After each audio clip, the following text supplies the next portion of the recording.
W.A.W presents Big Time Boxing USA on War of Week Radio.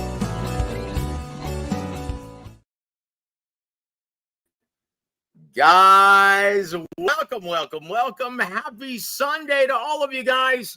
And if it's Sunday evening, that means we're visiting with the gentleman, the soothsayer, the fortune teller, the guy who can see what's going to happen in the ring before it ever happens.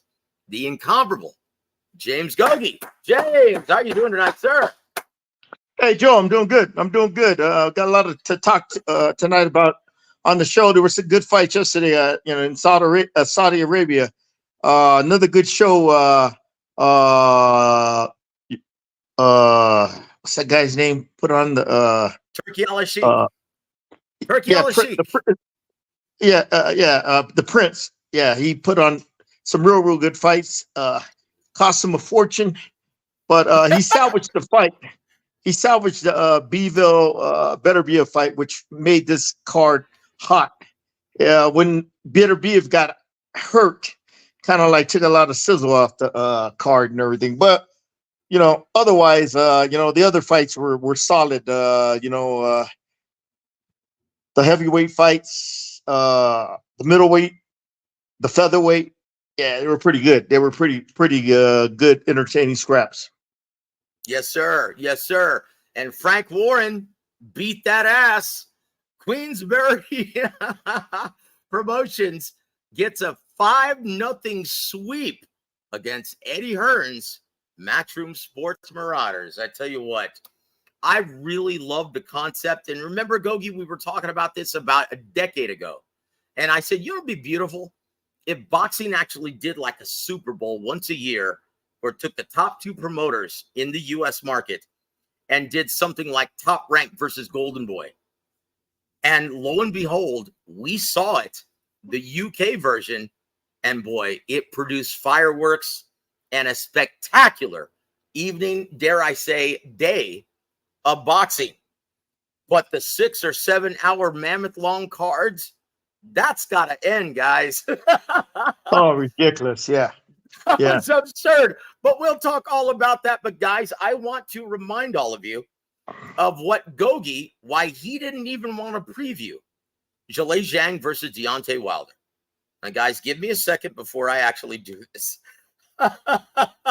This is hilarious, guys.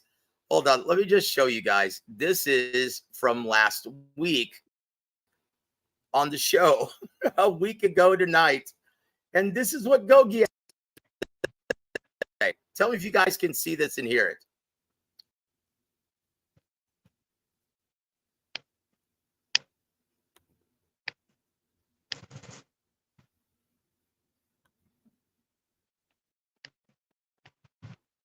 Can't hear nothing, Joe. Beeble, although Dimitri Beeble's still going to be hold on. Hard, because Arthur Beterbiev suffered a torn meniscus, now thrust in the headlining spot. Well, here comes this gentleman, Deontay LaShawn Wilder. The Bronze Bomber comes into the ring at age 38, fights out of the orthodox stance, stands 6'7" tall in the center of the ring, fights behind an 83-inch reach from Tuscaloosa, Alabama, home of the Crimson Tide. He comes into the ring with a fine record of 43 wins, 3 losses, 1 draw, 42 big wins coming by way of knockout. Coach GOGUE, what are the strengths and weaknesses of the Bronze Bomber, Deontay Wilder? Fuck Deontay Wilder, okay? He's shot. All right? And that's all I got to say about it. You got to, if he has anything, when you're a puncher like him, that's what that's the last thing you lose. But he ain't got a chin. He looked like shit his last few fights. And how he's getting a fight with Zeal, another payday after his last performances, fuck him. I could care less. And Zhang, once he lands that left hand, forget about it. Or that right hook, he's gonna knock out what's his name? Wilder. Yeah. Well, there it is, guys. There ain't no strengths and weakness about the guy. He's a shot fighter past his prime. He's lucky to be in this position to get a payday. You know what I mean?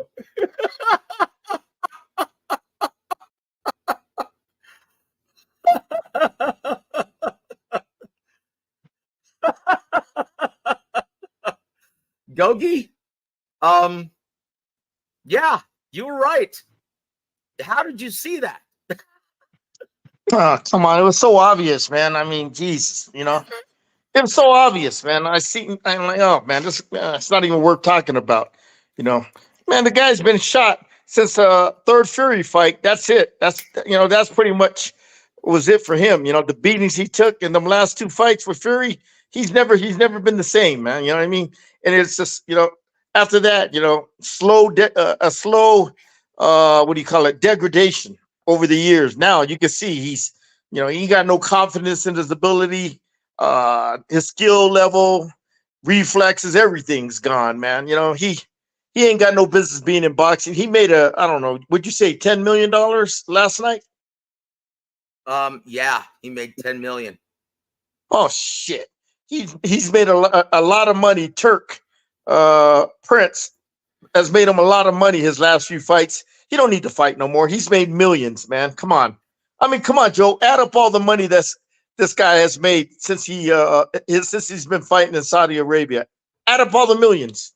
10 million last night. How much did he get for that last fight? Joseph Parker? Yeah. Parker? Yeah, he got Yeah. almost $20 million for that fight. Oh shit! So that's 30. How about after that? Well, Didn't he have another? Hold on. Before that, he got maybe 1 or 2 million, maybe 3 tops from fighting Robert Elenius. But before that, for the 2 fights with Tyson Fury, he got paid $45 million Each? No. For the 2 combined, 45 million. So he's made 45, 55, 65. Anyway, Yep. say 65, 70 million. Oh, geez, man. Yeah, he's good, man. He ain't got to fight no more, man. Yeah.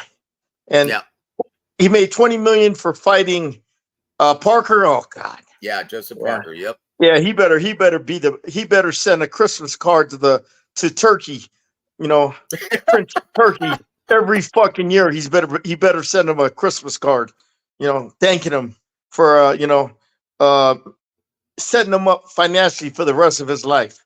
Shit. Yeah. Yep. Crazy, man. Yeah. Indeed, brother. But I tell you what, though, it was shocking, though. Like, we always thought, well, the last thing to go is your power.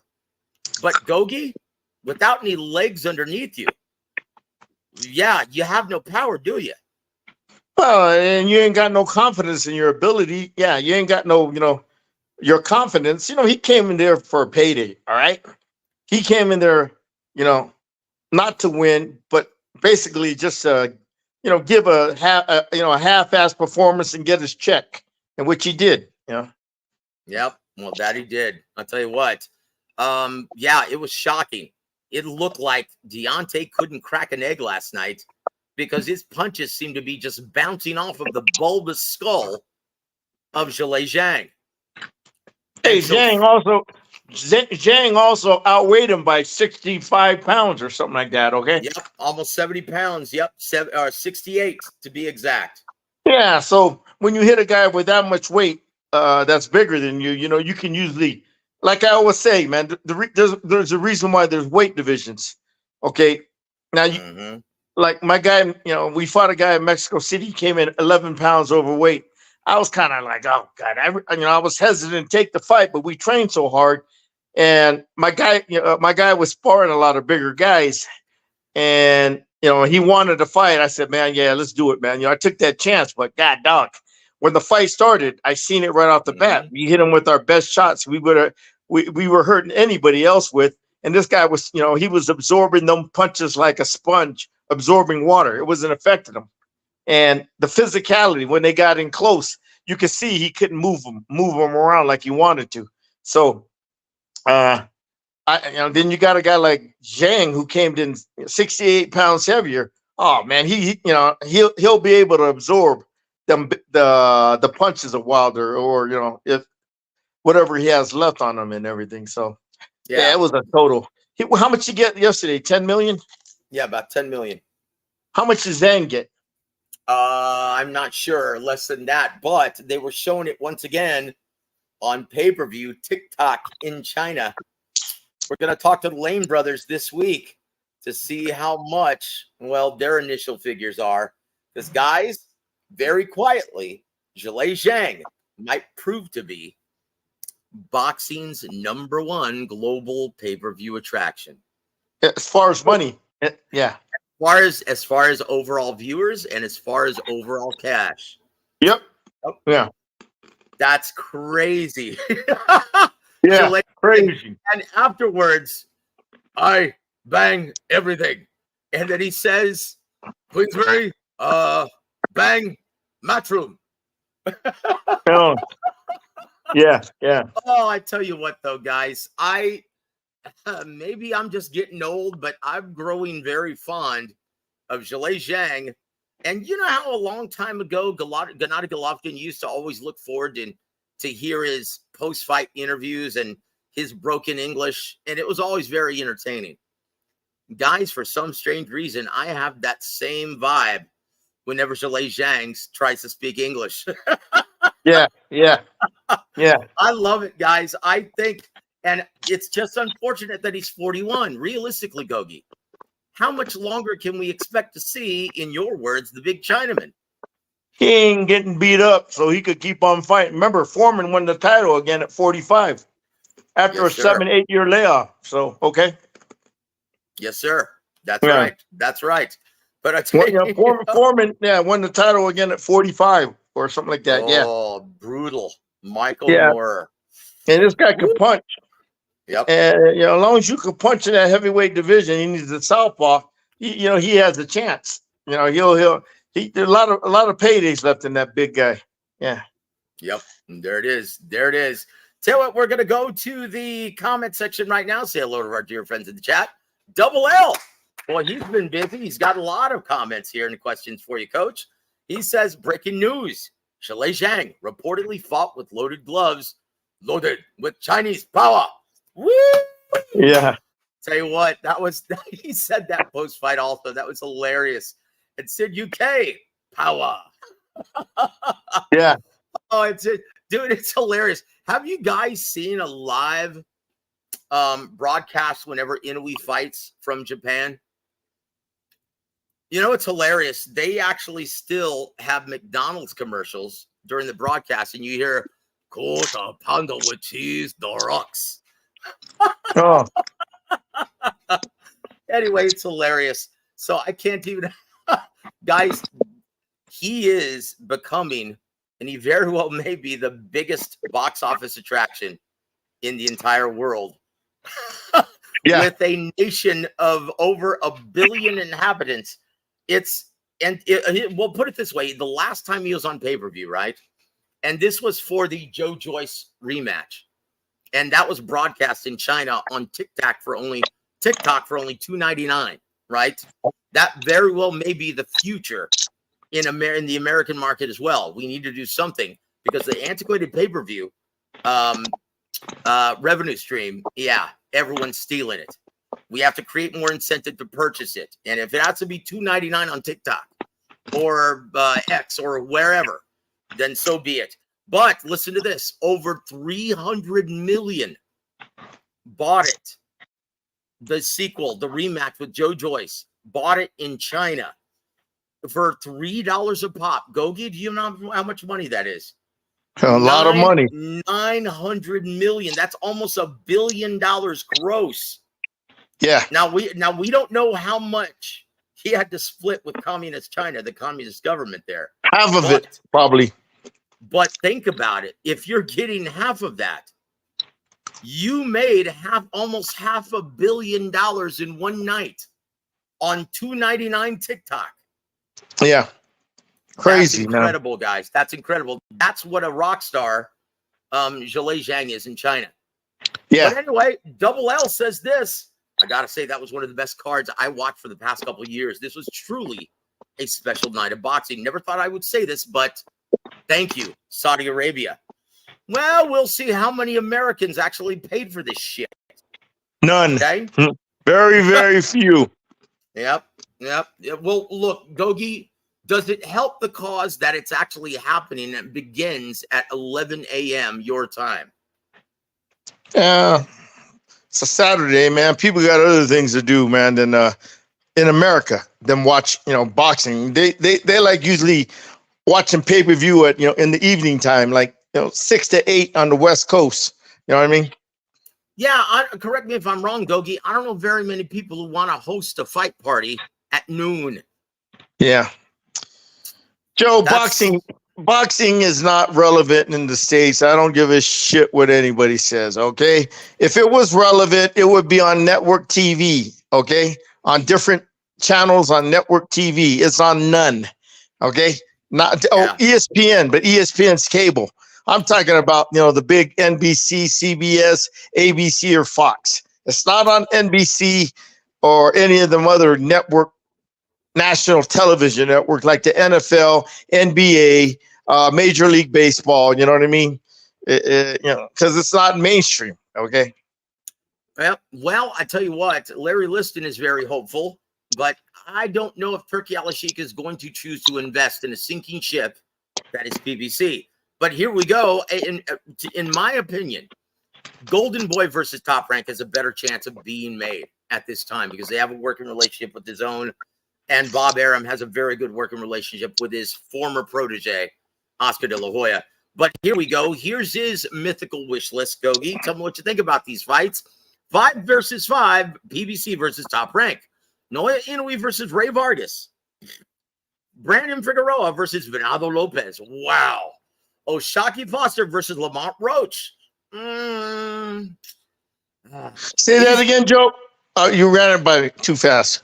Oh, sorry. O'Shaquie Foster versus Lamont Roach. He's not with Golden Boy no more. Oh, Lamont? Yeah. Yeah, he's with PBC, isn't he? No, he's with Pro Box. Oh, Pro Box. You're right. You're right. He got released, didn't he? Yep. Whatever. And then Isaac Cruz versus Teofimo Lopez. Wow. Woo, that's a great fight. Janibek Ali Manala versus Carlos Adames. Boy, 2 counterpunchers waiting for their opponent to list. I liked Inoue versus Ray Vargas, the tall, thin man versus, well, no, I shouldn't say that. That's Alexis Arguello. Sorry. Forgive me for saying that. But Inoue versus Ray Vargas, that's not bad. But I love Brandon Figueroa versus Venado Lopez. I love that fight, baby. What say you? I'm not too thrilled about O'Shaquie Foster, Lamont Roach, but yeah. Your thoughts on any of that? Is there a fight that you would like to see within the PBC versus Top Rank? I never thought about it.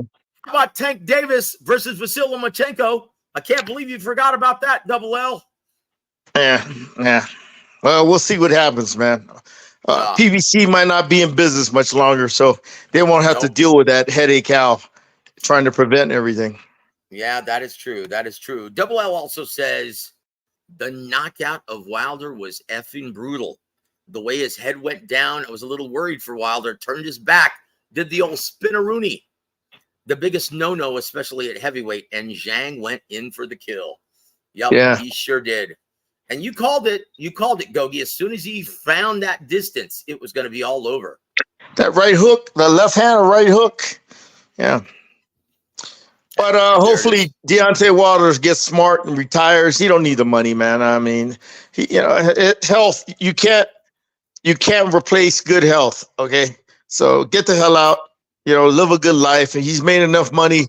If he invested his money right, you know what I mean? He could take care of his kids and their kids and their kids, generational wealth. You know what I mean? So yeah. Well, he made over $80 million throughout his entire career. So okay, good. Yeah. Just please do not invest in a recording career because that song that he put out last year was absolutely brutal. Oh, geez, it was terrible, man. Gosh. But anyway, Godspeed, Deontay. And you've given us some great thrills over the years. Your 2 knockouts over Luis Ortiz, your memorable trilogy with Tyson Fury. Oh, yeah. There it is. And I tell you what, your brilliant knockout of Dominic Brazil. Loved watching that. And yeah, it's been some great memories, but it's run its course, D. Whatever you were going to accomplish in boxing, it's already happened. Yeah. There it is. Your final thoughts on Deontay Wilder, Zhilei Zhang, And where do both fighters go from here? Now, obviously, you already said where Deontay Wilder goes, but where does Zhang go next at age 41? And who does Frank Warren pair him up against next? Fuck, he got that Dubois who's the champion, so yeah, it makes sense. You know what I mean? Yep. I would love to see Daniel Dubois versus Zhang for the IBF title. But Gogi, let's say hello to our dear friend Mark Blake. I think Mark is visiting us from, I think it was Phoenix. Is that right? Or is it Florida? I'm not sure. Please disclose where you're listening to the show at. And our brother, Pound for Pound Sports Entertainment. Guys, if you haven't already, please go subscribe to our dear friend, Pound for Pound. Always does great stuff. But Gogi, let's go to the co-main event now. A Ronnie Shields fighter, Filip Hrgović versus Daniel Dynamite Dubois. And going into the fight, Gogi, Hrgović on some racing sports books was a 3-1 betting favorite. And it looked like it was going to play out that way until the 7th round, in which Daniel Dynamite Dubois opened up a huge gash on the left eye, over the left eye of Filip Hrgović, and then he just stopped fighting. What happened there in your mind, from your experience? Physicality of Dubois wore him down the back half of the fight. Okay. When you're a big boy, big, strong puncher like Dubois, you keep on getting hit by those punches. It's going to break you down, man. Look at his face, Hrgović. That jabs he was getting hit with, the right hands. Look, man, Dubois was, I used to call him a quitter, had no balls, but, he's pretty much resurrected his career and grew a pair of balls. He's more physical. He's more resilient. Okay. He's meaner, he's tougher, and that's what won the fight last night. He was more hungry than Hrgović. He was more resilient, more mentally tough. He was able to handle those bigger punches. Hrgović was hitting him where Hrgović couldn't handle his big punches of Dubois, going down the stretch. It was basically who could take it better, who could handle it better, who was more resilient, who was tougher, who was meaner, and who was hungrier. And Dubois, that jab of his was landing, it was like getting hit with the right hand, that long, stiff jab he was busting up Hrgovic's face with consistently, you know what I mean? Yeah. He like I said, Joe, this fight was evenly matched, but it was the more physical, more resilient, the hungrier Dubois who won the fight. Indeed, because they were both getting hit by big bombs, but who handled it better? Dubois, who bit down. Yep. Going down. Going to the second half of the fight. Who was a more hungrier, more resilient fighter? Dubois. So you got to give him credit, man. As much as I criticize him and talk shit about him, he's changed his career around. He's no longer, a quitter. You know what I mean? Yep. I tell you what, when you look at the trajectory, and speaking with Ronnie Shields post-fight and going into this, he was a bit worried. And the reason why he said, look, my guy has been sitting around since August of 2022 as the interim IBF #1 contender, waiting for a title shot. And Eddie Hearn promoter has been throwing us bums. Dempsey McKeon, Mark DeMori. And now we've been pretty much dormant, fighting stiffs. And now we get thrown in with a very active and confident Daniel Dubois facing Alexander Usyk, arguably flooring him and stopping him with a body shot. And then that war of attrition with big baby Jarrell Miller. He came into this very active and brimming with confidence. And Ronnie was worried about that. So is this Eddie Hearn's fault? Is this a terrible job promoting this guy, not keeping him active? He was keeping him active, but he didn't. Ronnie was worried that he wasn't getting the right seasoning going forward. Okay. Mm-hmm. That's what basically it. He didn't get them tough fights under his belt like Hrgović to prepare him for a guy like Dubois. Like Joe, look, he had Dubois, before fighting Ergovich, he had some tough fights. You know what I mean? Which made him better. Okay, gave him more confidence. Okay, so Ergovich, like you said, like Ronnie was saying, Ronnie's a veteran. He knows his shit, man. He knows that. Hey, man, my guy sitting around fighting nobodies, not getting any better. The quality of our opposition is weak and everything. So we haven't been what do you call it? Getting the nurturing and seasoning he needs. Going forward. So when he does step into a big fight, he'll be prepared. Ronnie's been around. He sees it. He knows, man, that his fighter was basically protected until the payday was there. Yep. And you know what? Ronnie just foreshadowed, though. He was afraid of this, and his worse perception came to reality, right? Because you could see it in the body language, couldn't you, James? Oh yeah.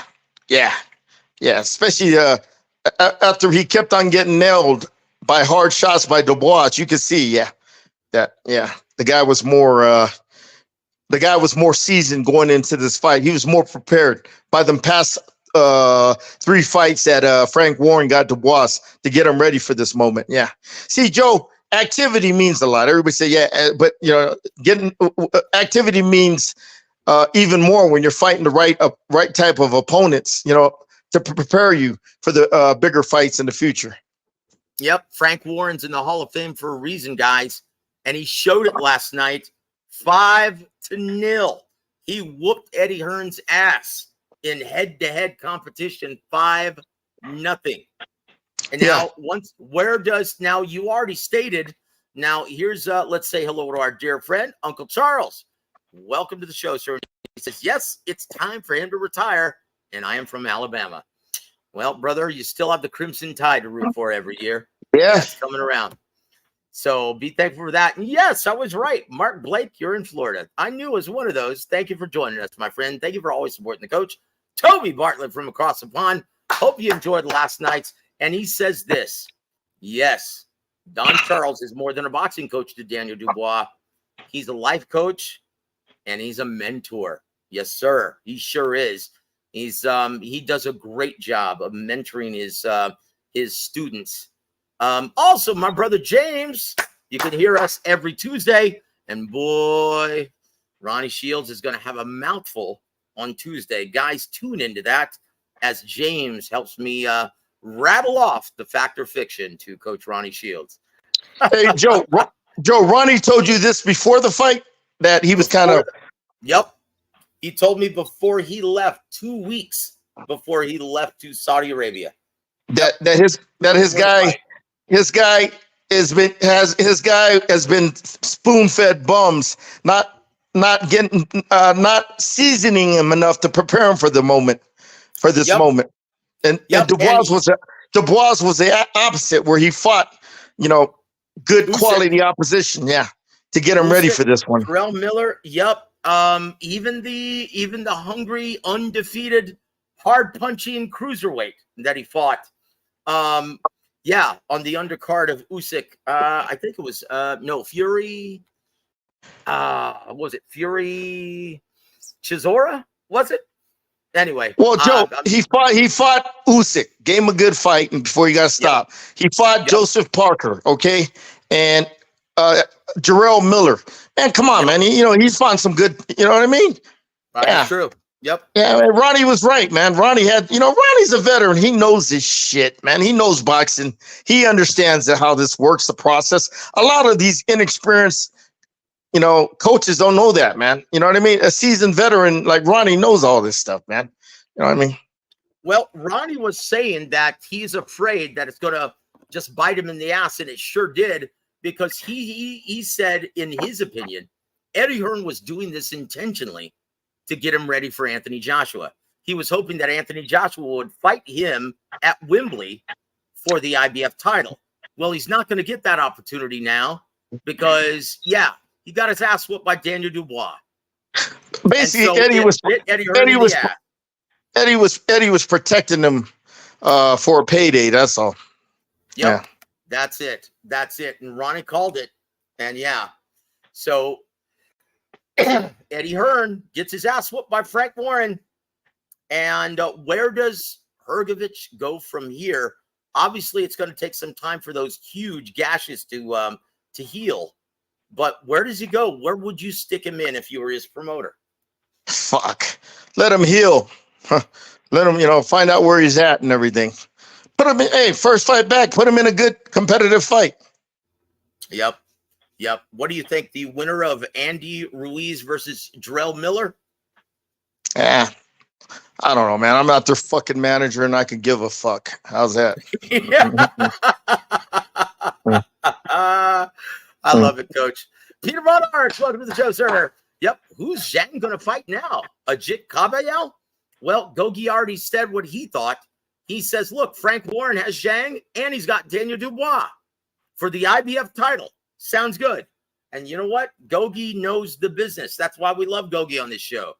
That fight would sell good in England. Yep. Sure would, brother. Sure would. And let's see. I'm sorry. Let's say hello to our dear friend, Danny Drew. Welcome to the show, sir. He says, Deontay Wilder had no boxygen. Didn't let his hands go. Looked like a deer in the headlights. Having no trainer didn't help either. Was at a definite weight disadvantage. 214 to 282. Yep. Outweighed him by 68 pounds, guys. 68. Yeah. Oh, boy. So I tell you what, one more. Let's see. Therese Bowie, welcome to the show, brother. Yep, easy work. Yep, can't argue with that, brother. Can't argue with that. And Danny Drew says, Zhang was 41, Deontay 38. You can't blame the age. Nope. Look, no one's to blame but maybe Tyson Fury for, creating damaged goods in those two brutal beatdowns, where in the last fight, it was a war, and we saw Deontay Wilder end the fight face planting the canvas, right? Yep. And that's it. So there it is. And so W.A.W says this, Coach, what are your thoughts on the Nick Ball versus Raymond Ford fight of the evening? I don't know if you saw that one. Did you witness that? Yeah, one? It was a good fight. At 26.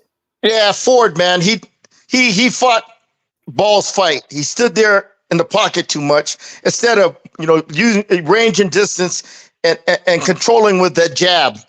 Busting him up with that jab. But Ball, he makes you. You know what I mean? If you're not on your Ford got a lot of athletic ability, man. Okay. Stay at range and distance. He has the feet. He has that long, sharp jab. You know what I mean? To keep it range and distance. But this guy, he puts that heavy pressure on you. And Ford made the mistake of just, sitting in the pocket too much and letting this guy get off with a lot of combinations. He pretty much fought this guy's game plan. Okay. If he would have fought his game plan and kept it at range and kept him at bay, use the ring, use movement, keep circling him, keep turning him. I thought, he would have the advantages and everything, but because he was sitting in the pocket too much because of this guy's physical pressure, he made the playing field uneven in favor of Ball, who's a physical, strong little pit bull who, once he gets inside, he lets his punches go, his combinations go.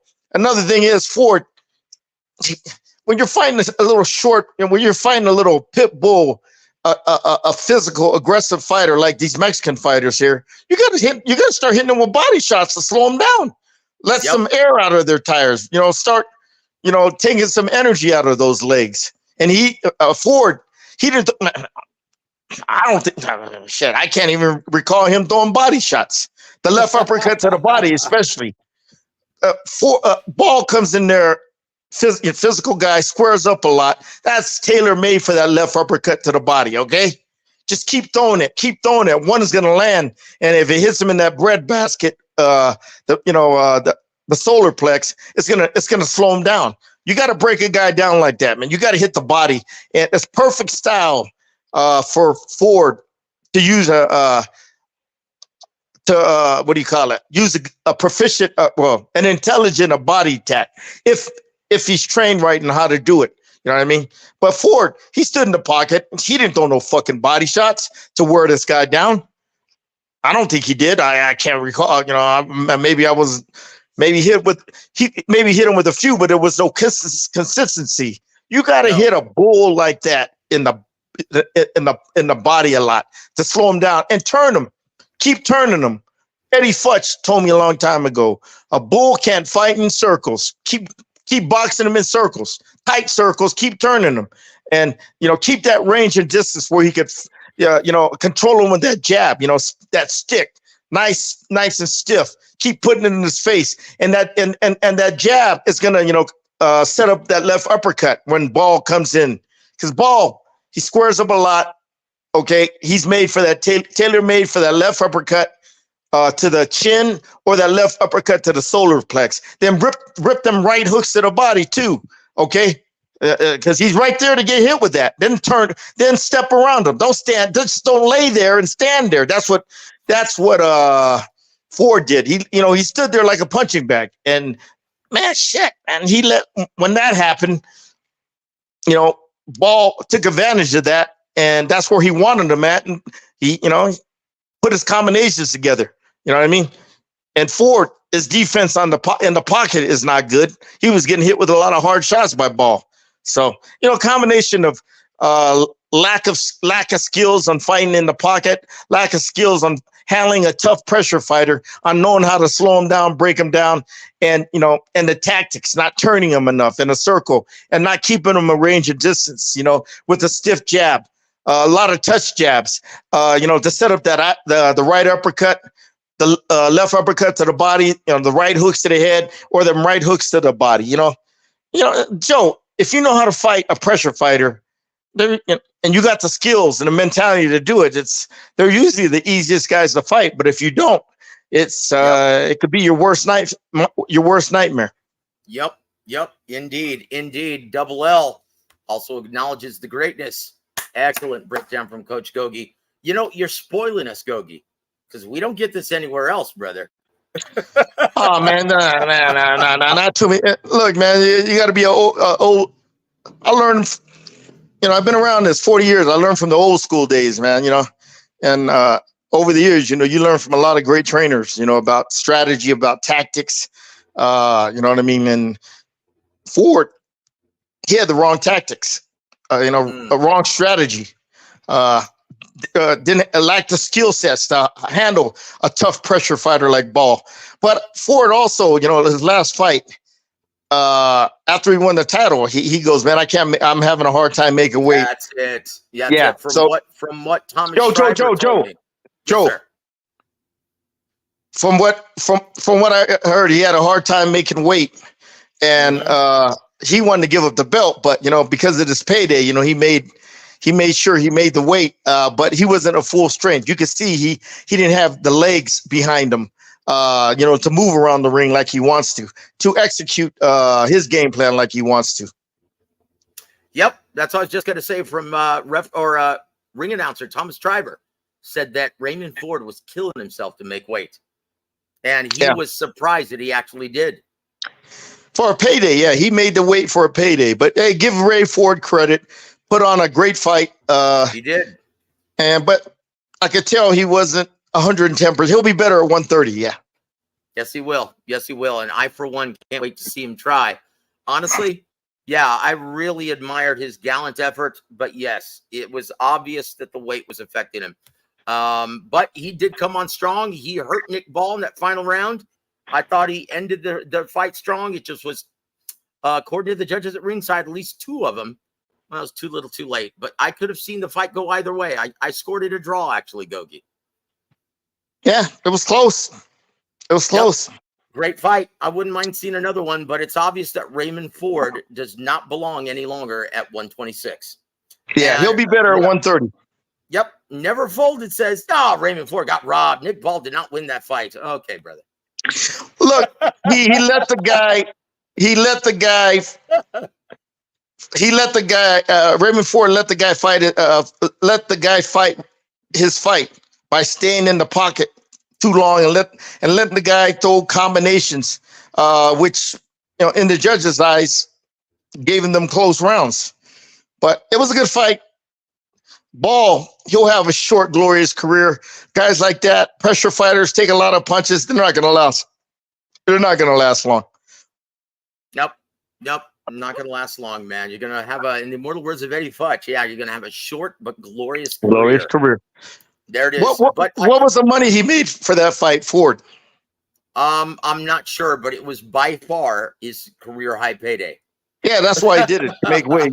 Yeah. That's it. And look, money, it's the ultimate motivator, guys. There are two reasons why you get into this business. One, to make money. Two, to make more money. That's it. That's it. Am I wrong, GOGUE? That's it. He ain't gonna make. He took this fight. Hey, it's a payday. So. Yep. And it's a career high payday. It may very well be his biggest payday ever. Because let's just face it, where is he a ticket seller, GOGUE? Yeah.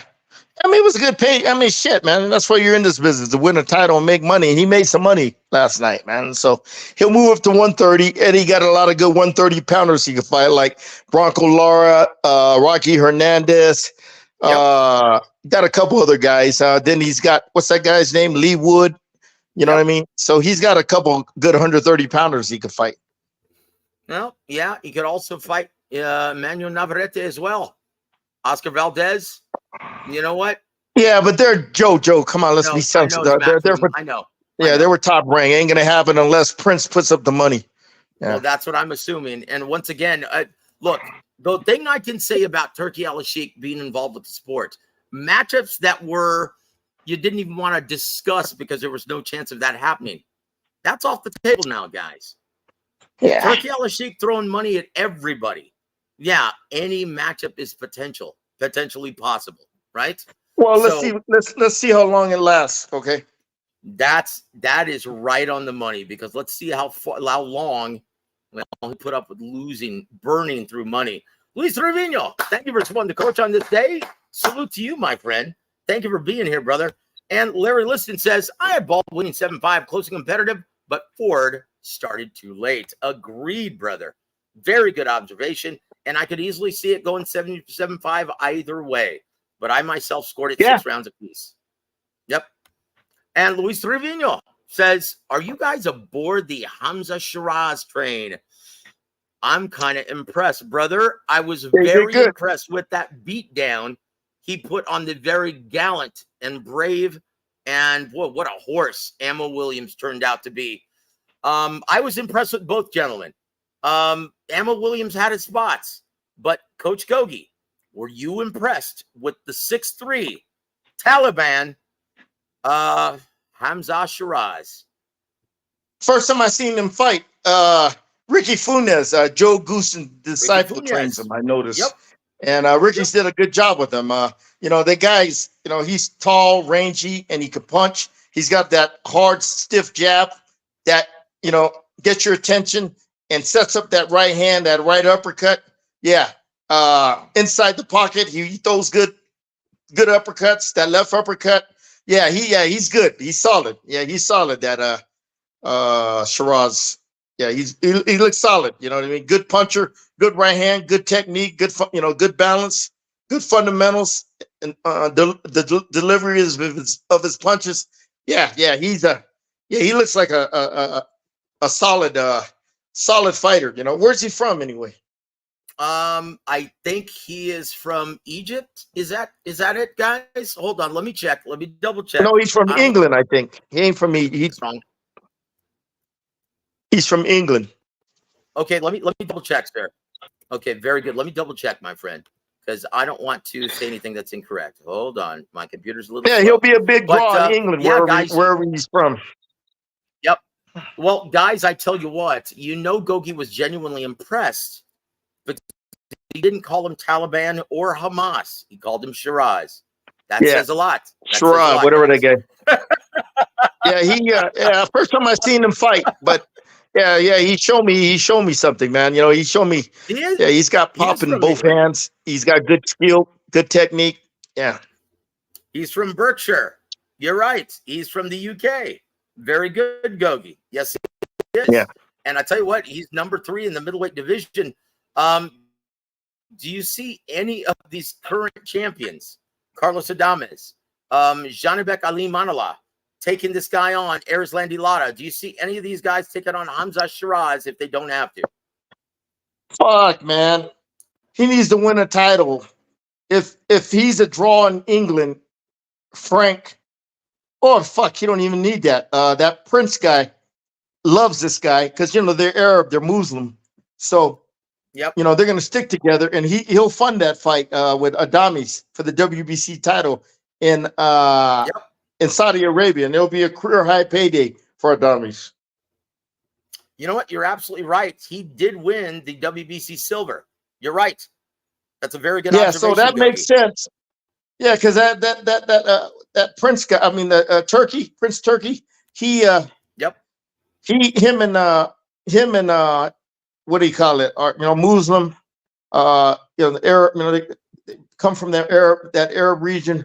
I heard he was the captain of the team. They made him captain of the team, and you can see the favoritism Prince Turkey has with him, and so he's gonna put up the money to bring Adames to win the belt.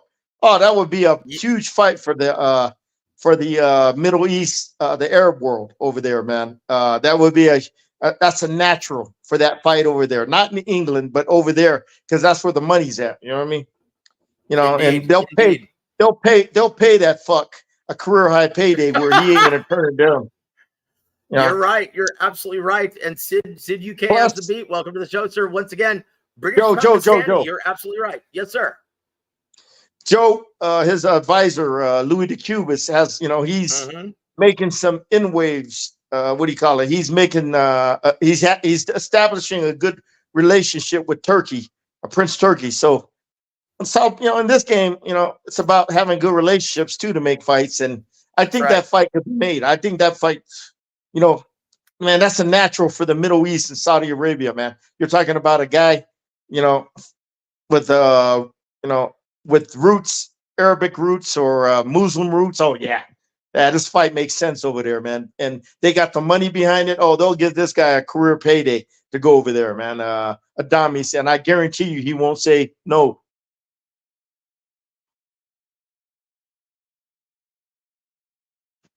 You there?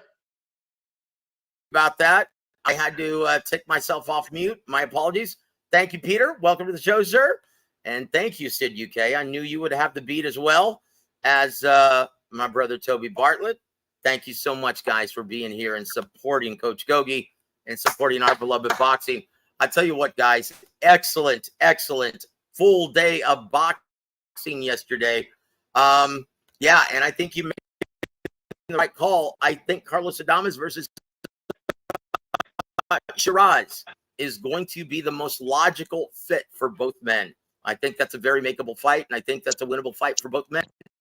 It's definitely going to be the toughest test to date for both gentlemen up to this point. Danny Drew says, Joe, thoughts on Brayan Goram, 17-0 with 14 knockouts from Houston at 140 pounds. Let's save that question for Coach Ronnie, because I tell you what, there were a lot of great fights from Houston, Texas on Friday. I loved it. I absolutely loved it.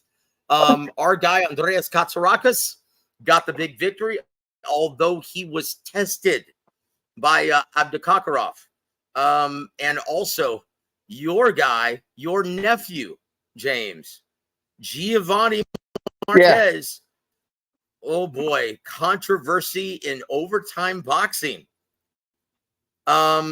It went to the overtime round, went to a 9th round to determine a winner, and it was first declared a draw.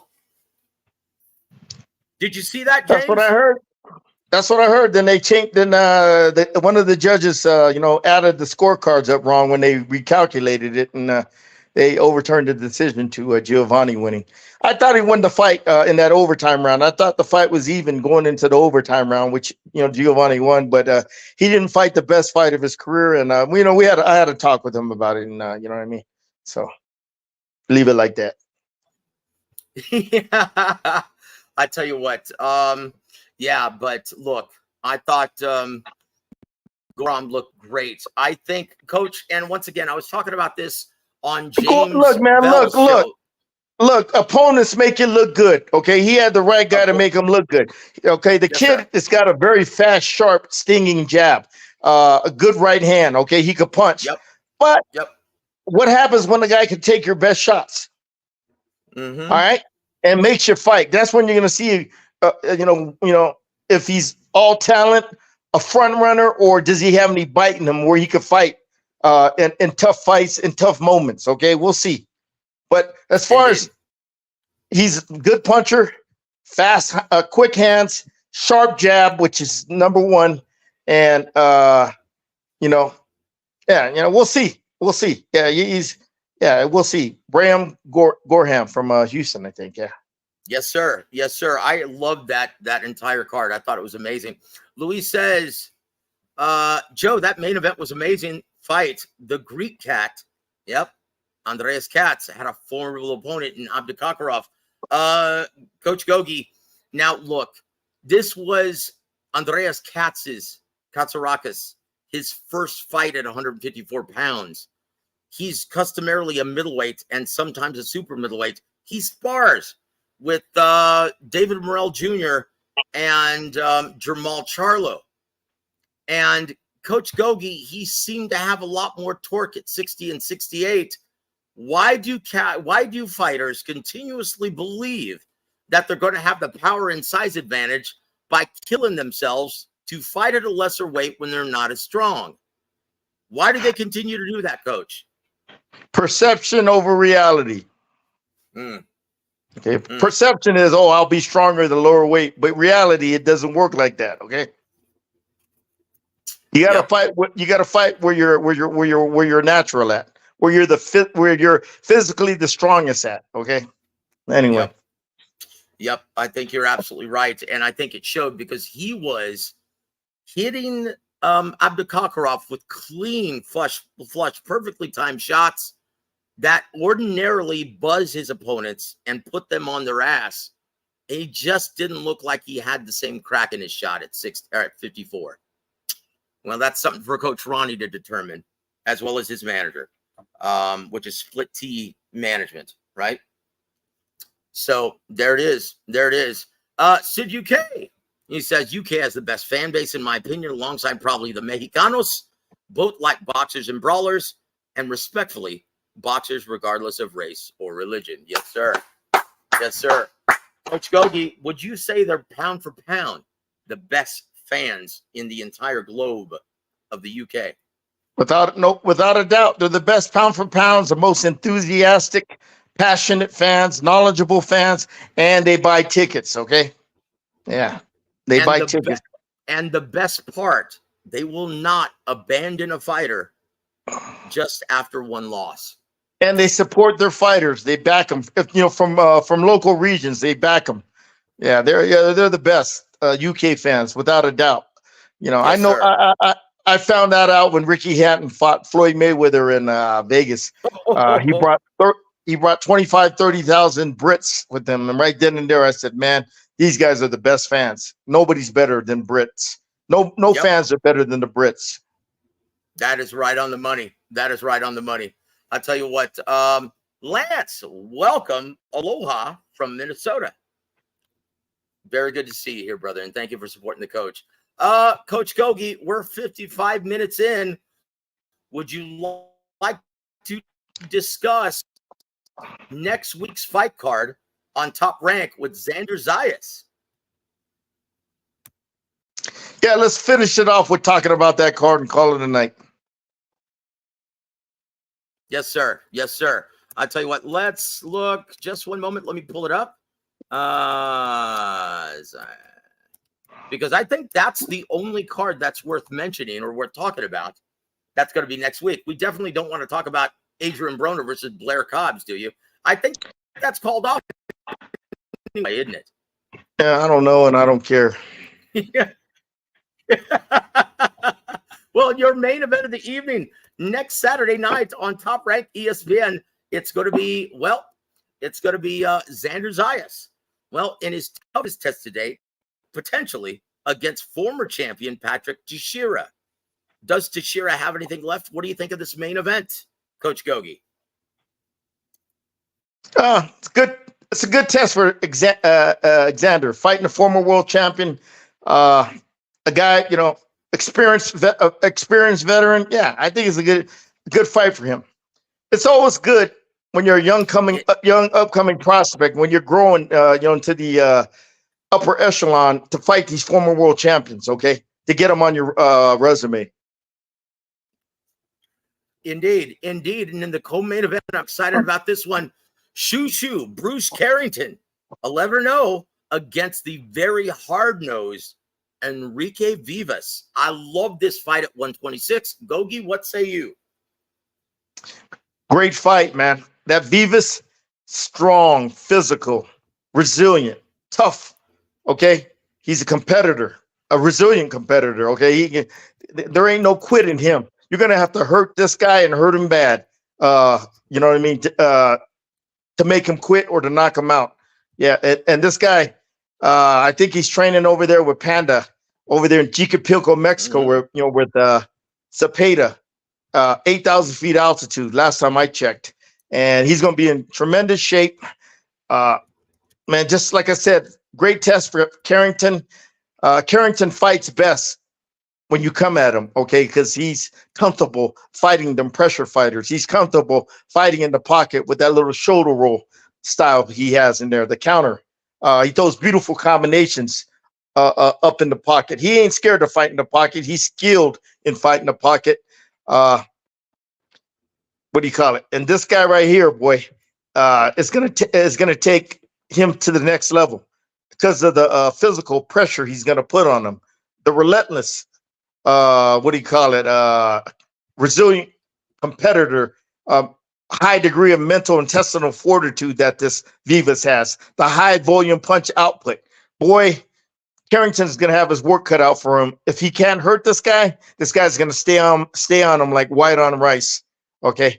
There ain't no defense to this guy's game plan. His offense is 100% offense, very little defense. And his offense is his defense. He's just going to try to wear you down, grind on you, ground and pound, try to break your will. Okay, that's what these Mexican pressure fighters do. They get in your face, they grind on you, they pound on you, they try to break your will. Okay, your confidence, your spirit. And Carrington, he has the skill sets to fight guys up, physical pressure fighters like that, up like Vivas up close. So it's going to be a very good, entertaining fight. Perfect stylistic matchup to make a good TV fight, a good main event fight. And that fight got my attention. If I get a chance, I'll watch it and everything. Because of what's his name, he's going to be in a firefight.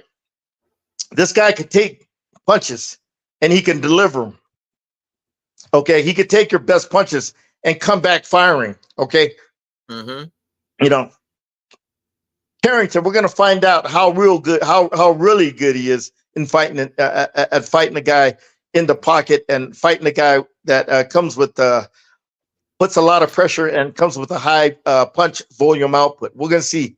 It's a good, great matchup, man. It's the kind of fight you need coming up, okay, to get you better. Like Ronnie, he was concerned about his guy. I don't know, 2 years, didn't fight any fight of any significance.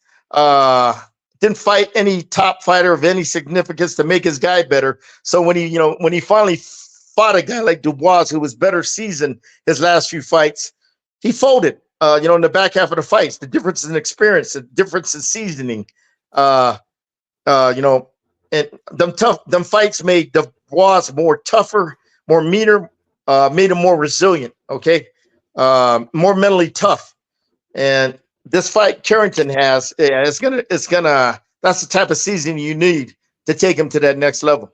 You know, it's going to be a good fight. Tune in. It's going to be a great fight. Also, guys, the significance of the main event: Xander Zayas versus Patrick Teixeira, and Bruce Carrington being on the card, being from New Jersey. This is in the Big House. It's not the Hulu Theater. It's Madison Square Garden, and they're going to see probably what Puerto kind of Rican. draw. Yeah, Puerto Rican. Yeah, they want to see. It's good for the Puerto Rican fans to see their next potential star. You know what I mean? That's right. And a great opponent. This is a very important fight card for Top Rank, as well as the future of Xander Zayas.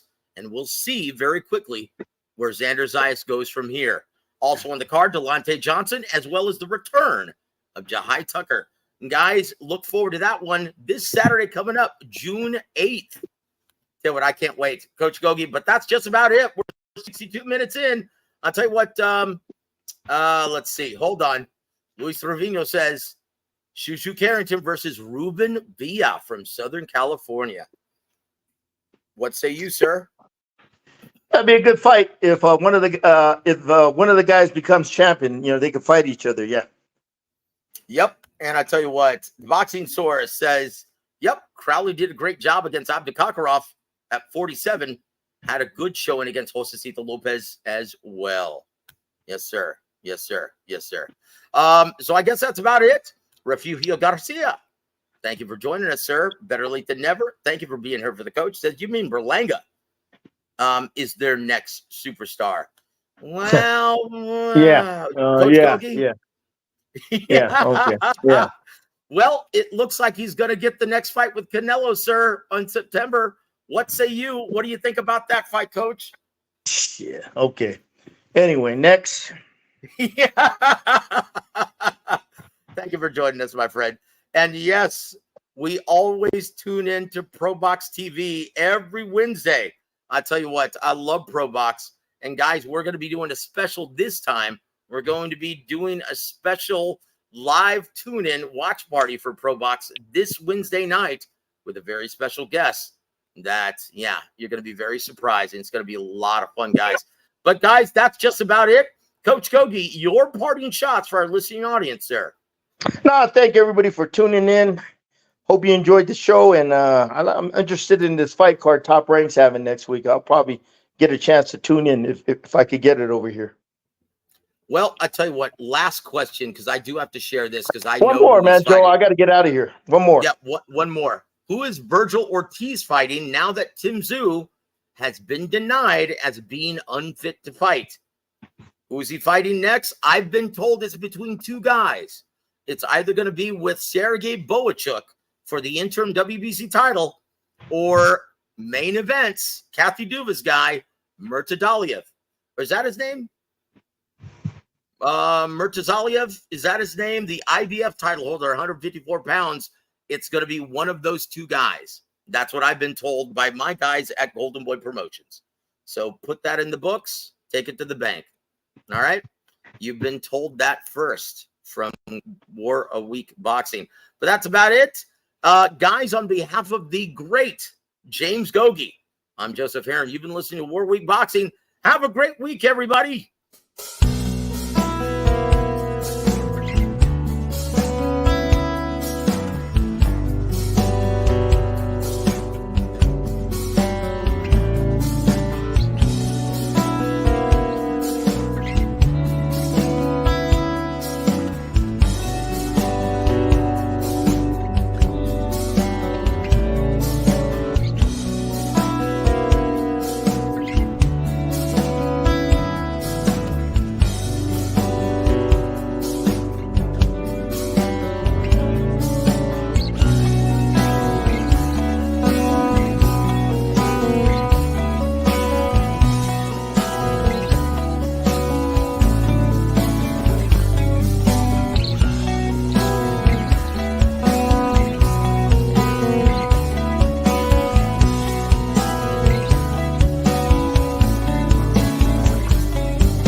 W.A.W presents Big Time Boxing USA on War of Week Radio.